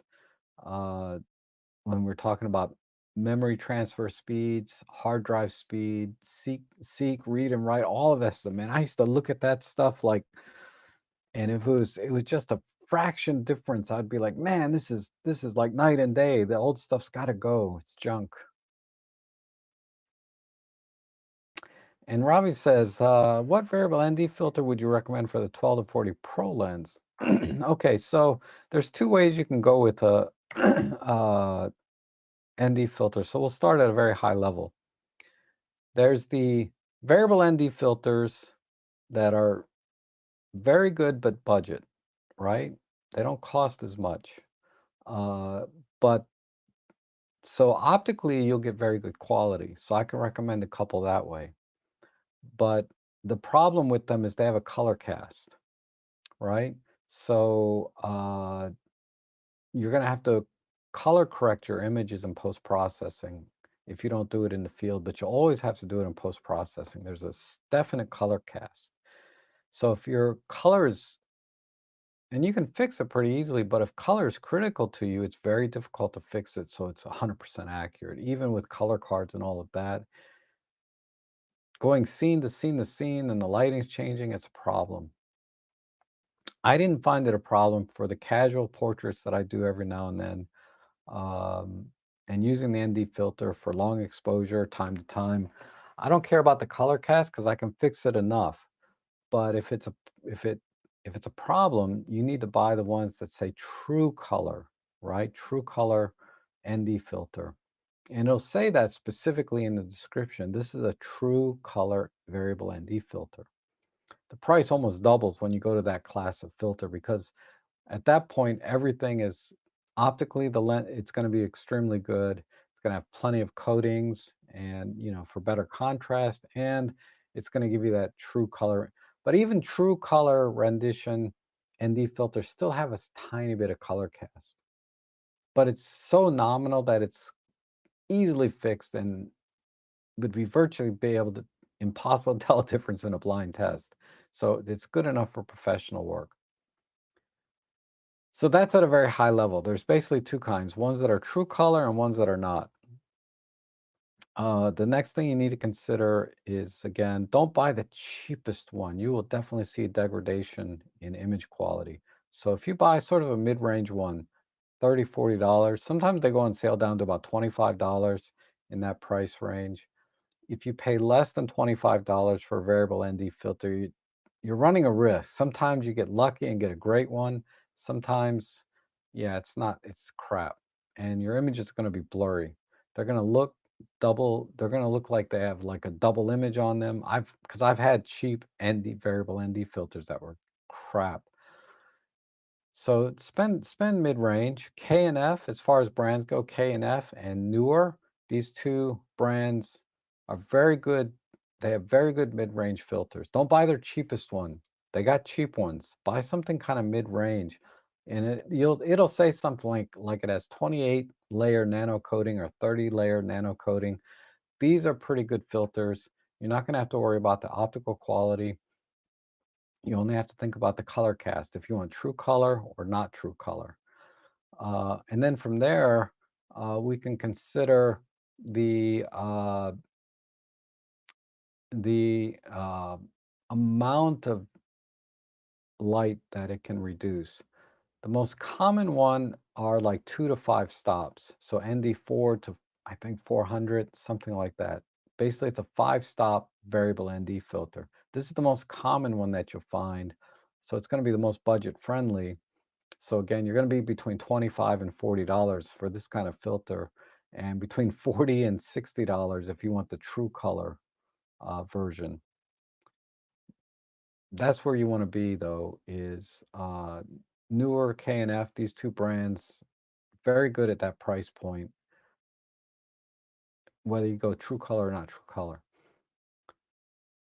From there, uh, so 5-stop, they have 10-stop variable ND filters. I wouldn't recommend that because the 10 stops, I found you tend to get the X pattern, even though they claim there's no X pattern. So that's the other thing you can look for. At these price points, you don't need to worry about that, but there's some ND filters that if you turn them too much, they will create a shading pattern that looks like the letter X in your image, and it's virtually impossible to get rid of in post-processing. You want to avoid those. The way they avoid that in these mid-range filters is they put hard stops. So it has a hard stop at 2 and it has a hard stop at 5. So between 2 to 5 stops, you cannot go further than that. The 10-stop ND filters I found may or may not have the hard stop, but they have to turn so much that you do eventually run into that X pattern. So I would avoid anything like that. But above all of this, honestly, I recommend you get, rather than a variable, because variable ND filter is really more useful for video type work where lighting and aperture changes constantly, and you want to be able to adjust that in a variable way during the video or from shot to shot. When you're doing still photography, it's very easy for us to adjust shutter speed and aperture and ISO. We can flip between these three things without really impacting our overall image quality too much. Whereas in video, a lot of times you're locked with shutter speed and aperture um, and frames per second, which is another variable video has to consider. So that's why I think they prefer using variable ND filters. But with still photography, we have the flexibility on the camera side with the settings, right? Aperture, shutter speed, ISO. We don't have to worry about frames per second and shutter angle and locking our aperture for depth of field for certain scenes. So I recommend solid ND filters where you buy a kit that includes, say, a 2-stop, 4-stop, 6-stop, 8-stop, multiple filters, and you can stack them on top of each other. I wouldn't stack more than 2 at a time, but you can stack them on top of each other. But usually all we need to do is we usually only need maybe a 4, 6, or 8-stop ND filter, maybe a 10-stop ND filter. We really only need to bring 2 filters with us, right? Like a lower one, like a 4 or 5-stop, and a 10-stop. These two solid ND filters will probably do 90% of the work that you would do in still life type photography. Meaning, if you're doing portraits, probably a 5-stop ND filter. Solid ND filter makes sense for doing portraits where you want to use with flash photography. And then for still life, like waterfalls and other types of motion type things, the 10-stop ND filter, solid ND filter makes sense. The solid ND filters, you don't have to worry about color cast. There might be some very, very minor, but generally speaking, solid ND filters are, you don't have to worry about color cast. You don't have to worry about the optical quality. I've bought a $3 solid ND filter. I can't tell any difference in the image quality. Uh, so, and again, if you go with the K&F and newer brands, and solid ND filters, you can usually buy a kit for about $25 that comes with like 3 or 4 filters. And I think, honestly, that's a much better way to go than getting a variable ND filter if we're talking about photography. So for the 12 to 40 Pro lens, obviously get the 62mm ring size and get a solid ND filter set and just use the degree that you need. Uh, and just avoid the variable ND filter altogether. The only other advantage that a variable ND filter has over a solid ND filter is you also get some polarizing effect where it reduces glare and can increase the contrast. That is something that a solid ND filter won't do, but a variable ND filter will. Not quite the same as a polarizer, but virtually the same. Because a polarizer, what it does, there's a certain spacing of lenses or filters inside the polarizer that when you rotate it, it blocks light coming in from different directions, hence increasing contrast and all of that. A variable ND filter, 99% of the ones out there are double polarizers. So you have a polarizer on top of a polarizer, and that's how you get the same polarizing effect with a variable ND filter as you do a regular polarizer. So this would be, say, 5 stops, but then when you do this, you get 10 stops or the other way around. But basically, most variable ND filters are 2 polarizers stacked on top of each other.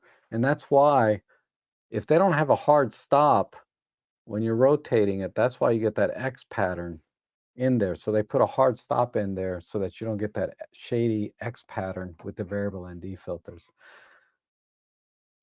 Anyway, yeah, I just talked to death about filters. Hopefully that makes a lot of sense.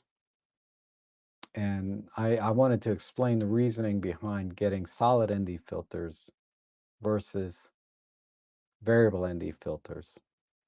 I think it makes more sense to get solid ND filters. Okay, it's time for a Zip Fizz from Costco. Those were really, I don't know what a Zip Fizz is. I haven't been in a Costco in years. And DxO, every Black Friday they've had something. So trust me, they will have something this year, any day now. That's all I will say. Uh, Panasonic have Starburst built in the effect. It works well. I do have some physical filters that I used to use on film. I know. My LX100 has the Starburst thing on it. I don't know why. My Olympus doesn't. Well, it does, but only for certain filters. You can't just apply it globally. And the Pentax, obviously, DSLR doesn't have it. So,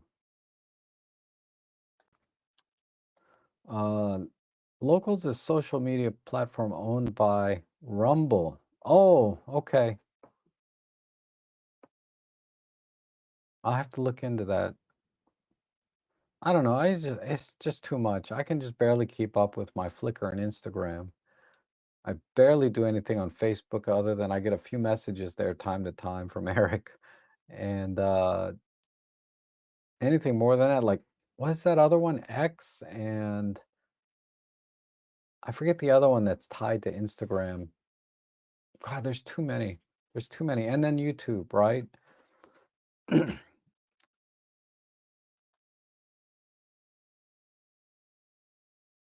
And well, Rob, your stream on Sunday is my go-to thing for a great start. Oh, thanks. Um,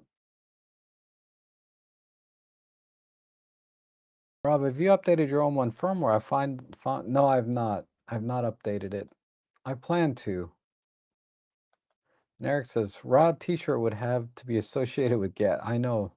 That makes sense. I think having merchandise branded, like actual photography gear branded with Rob Trek gas would be the best. That would make the most sense. Because a t-shirt is just advertising, right? But if you actually buy gear and it's branded with gas, that would be cool. I'll just start my own brand of gear and call it just gas.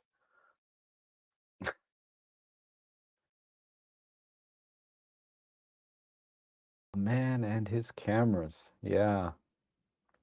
That used to be my slogan, a guy with a camera.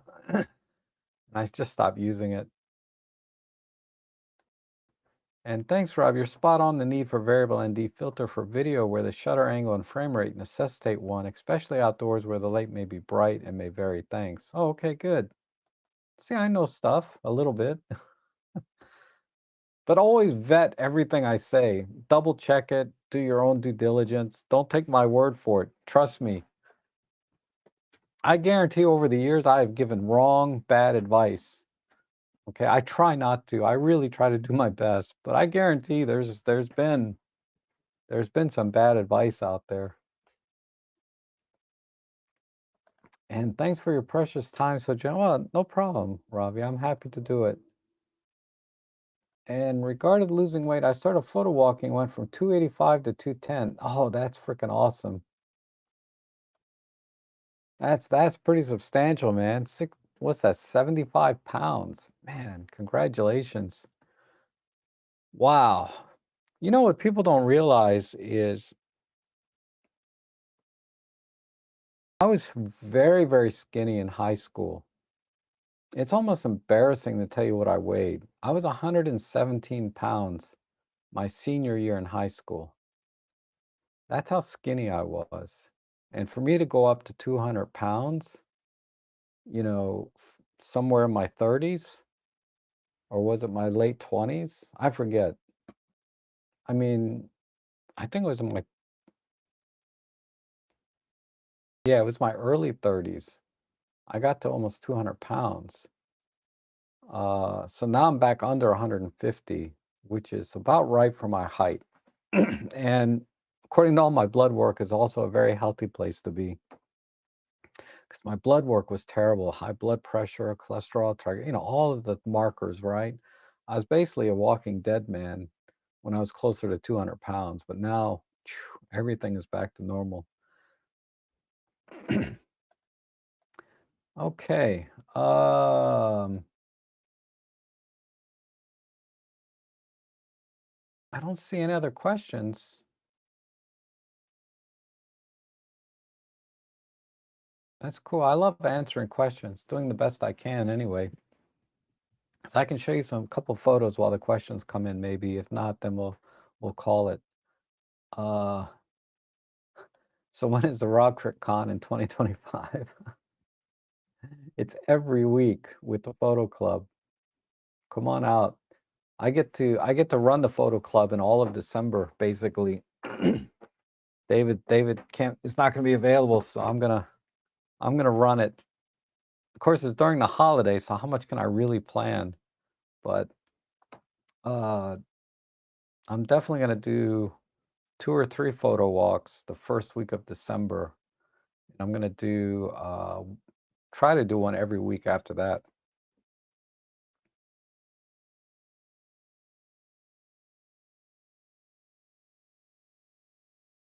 Okay. So uh here is I I got my tripod back after the fireworks were over. And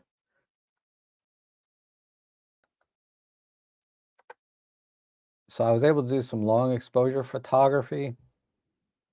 So I tried a couple of different angles, and then I ended up deciding on this one here. So I'm gonna upload this to my Flickr or Instagram later. But I thought this one came out pretty good. I like the little red car here. I like this airplane. that came up here, that's in the scene, and it's relatively sharp when you punch in. I mean, you can read the signs and everything down here. So, yeah, that came up pretty good. And then, these are these are terrible shots that I did, but I was kinda liking the reflection up here on the, whatever this thing is from the stairway case. And then here, it looks like I took multiple images. I did, but this is a lens I have to test. I was trying to see what the starburst effect was at different apertures, so that's why you're seeing multiple images of the same thing. This is f16, here's f11, here's f8. So this is for lens review. So that's why I'm taking multiple pictures with the same lens. Here I'm testing lens flare, things like that. So I didn't take too many pictures other than some of the fireworks by hand and and then a few long exposures with different compositions. But then the rest of these were like test shots for the review. And let's see, the Pentax Monochrome, these were all shots I was trying to actually take a decent picture. Somebody pointed out the moon. So I was doing a moon shot with my new lens, my 55 to 300. It's not that sharp. So this is the other thing is, man, the autofocus on this Pentax is kind of spotty. I was missing quite a bit. I don't know if this is just, I mean, it's a single shot of the moon, so it's going to be a little soft. But I feel like this is a little softer than it really is supposed to be. Um, there's a group shot of the photo club in here somewhere. Yeah, this one. So there's David. That's another David. That's Owen. That's Cherie. Who the heck is that? I can't tell. But yeah, it misfocus here. I'm like, why? Why would it misfocus on this? I mean, I get it's low light. Did this one get focused? No, this is just the JPEG version. But I missed focus on a lot of these shots. How about this one? This one's out of focus. So again, I think I'm still thinking it's user error, like I'm the problem here. I'm doing something wrong. But I can say definitively the autofocus is not as good as my mirrorless cameras, like my OM systems, the Sony, Fuji, all of those. The DSLR, the Pentax anyway, autofocus is not as good. My Nikon DSLR seems fine. It doesn't miss focus as much, but I feel like I'm missing a lot of pictures with the K3. So like I said, I'm not convinced it's entirely the camera's fault, but the more and more that I use it day to day, I'm like, why is it missing focus? I don't know.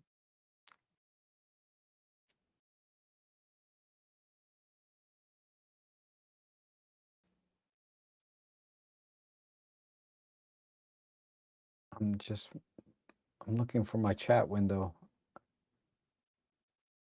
And it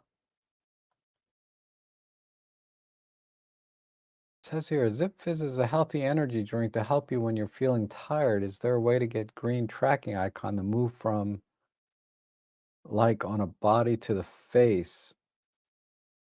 Is there a way to get the green tracking icon to move from? I don't think so. The tracking, you have to let go of the shutter and have the tracking lock onto something else.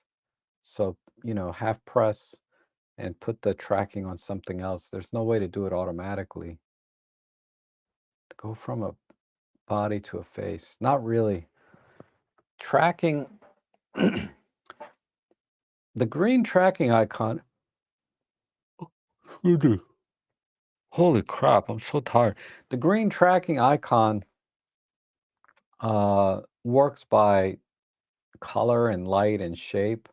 It doesn't work specifically like the AI models for face detect, animal detect. It works more like an uh, color, shape, brightness, luminance, all of that to track the subject. So it's looking for that throughout the frame. So you have to relock it. It doesn't, there's there's no way to get it from body to face directly though, like at the push of a button.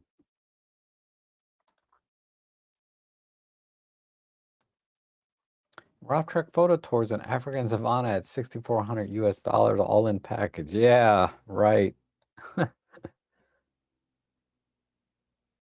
And you do look a little tired. Get some rest. I know. I'm tired. Um, and Marcus, I had to fine tune all my Nikon DSLR with my longer lenses. Yeah, I never had to do that, but uh, I don't shoot long lenses anymore with my Nikon, just my 24 to 85. I love that lens. And Eric says, I'm going back to district camera and buying back my 45-1.8 and 75-1.8. I credited those to offset the GR3X costs. And though I love the GR3X, I miss those lenses. Yeah. How could you sell the 75? I get it, you know? That's a tough focal length for me. I don't use it very often. It's very rare I use that lens. But the 45, yeah, I would get that back. That's a keeper, definitely. A lot of people love the 75 because it's so sharp, but you're probably like me having a problem with that focal length, right? Because it's not long enough for really shooting, and it's too long for doing portraits, in my opinion, or events. It's just a really those headshots from a distance, but how often do we do that, right, Eric? Not that often. So 45 back at least. And may I ask how you organize your photos? I just do everything on my computer. So I'll just pull up my so I mean, I guess it depends how many photos do you have. So I organize my drives, okay, at a very high level. My hard drives are basically contain 1 year's worth or 2 years worth of stuff. This one happened to have 3 or 4 years here with videos, but I have hard drives that represent a particular year. So, and every hard drive has a backup. So here's my 2024 working drive, and I have it backed up to an external drive for called Free File Sync. So I back up the things that I download. I back up my documents folder, which also has my pictures, and then I back up the media folder, which has everything, and that all goes to the K drive. And I do this. I did this 4 days ago because I had a client job. Uh, and then within the working folder, so I have a media. So I have basically, these are my daily photo walks and things that I do for YouTube in 2024. I have clients in a totally separate folder, and that's broken down by client, and then within client, broken down by property, for example. Uh, and then I have an others folder where these are just weird things, right? If I'm doing a class, if I'm selling something on eBay, which is very rare, editing assets that I might download. So this is not really pictures, but I also keep my film scans in here. I need to move this. My mom's stuff, just weird stuff. Super 8 conversions. This is where I keep my projects. So this is typically projects by camera or by lens that I'm working on. But my general photos, I break down by year, then by quarter, and then within the quarter, I break it down by day, and then I name that folder what it is. So moonrise, truck graveyard, Ellie on different cameras. This is when I first got the K3 monochrome, fountainhead monochrome, selfies I did with my Pentax. So I break down I break down the folders by day, and then I rename the folders. So this one I just did last night, right? So I haven't named this one. But if I were to name this, I forget what's in here, probably the fireworks. So I would rename this 2016 fireworks. Or I'm sorry, November 16th fireworks. That's probably what I'm going to name this. I haven't decided yet. And that's it. Sometimes within folder, I might break out if I do any video, like I have some 360 video here. I might include that in a separate folder. I always try to separate video and photos. And I'll put the video in a separate folder just because it's easier to find. But that's it. So it's essentially it's a chronological order. So on a very high level, I have I have the main drive and the backup drive. On the main drive, I have all my media where I keep it chronologically by year, by quarter, by day. And then with each day, I name it what's in here so I can just quickly see what I'm looking for. And then I separate my clients. I separate weirdo stuff like film scans, and I separate projects. And these are videos that I do for like YouTube or whatever, right?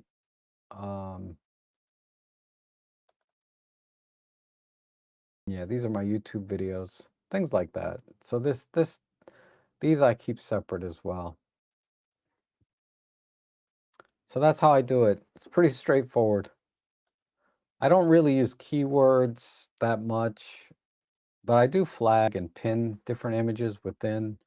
Like image 1 or 2 stars, I might give an image a different color code for different reasons. Maybe it's at a different aperture, but it's the same scene. I'll give it a different color. Or somebody that said that it sucked and it fell apart when he opened the box. It's in the comment section of that video. But is it over there? No, it's in the other room. I'm gonna start using it in my studio. Why not? Right? But yeah, $12 for a tripod. And it's pretty decent. I did a whole video on it.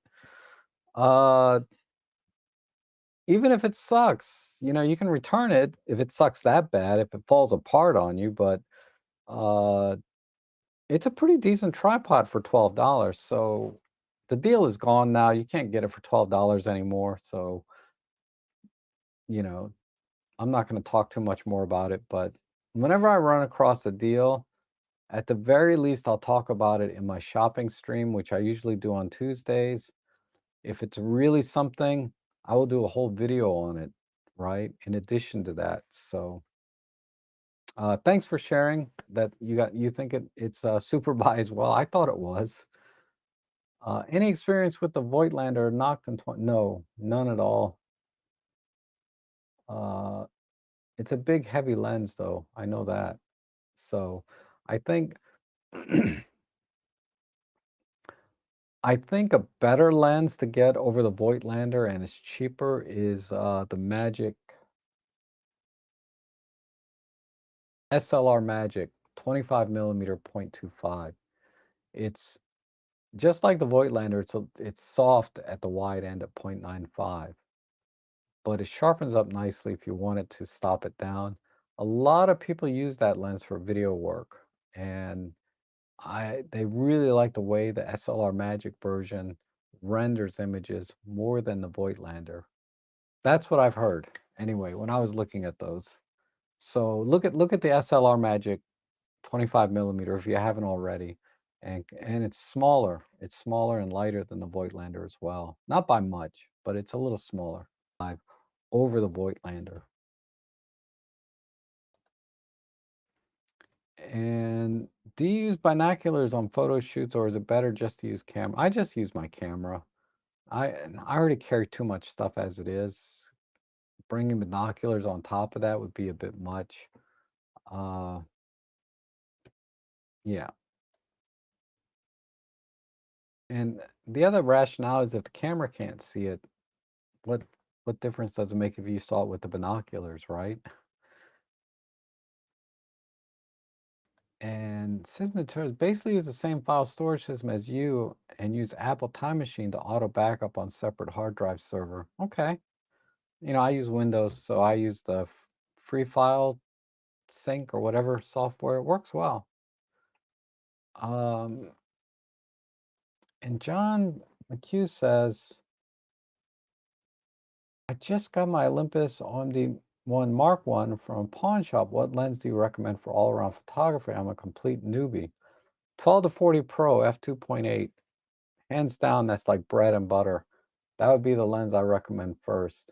If you want a little more reach, the 12 to 100 f4 Pro would be my second choice. So you can get those used for about $300, $350. Excellent lens, just as good as the 12 to 40 f2.8, but it's a little bit slower at f4, if that makes sense. I think you said you're a complete newbie, so I would stretch for the 12 to 40 f2.8 Pro for the OM1. If that's too much, the 12 to 45 f4 Pro, and if that's too much, the just start with the kit lens for $100, used 14 to 42 kit lens. That lens, is fine. But anything in that range, like between 14 and 40 millimeters, that range, right? 12 to 40, 12 to 45, 14 to 42. Those three lenses in that order would be the way to go. But last but not least, 12 to 100 f4.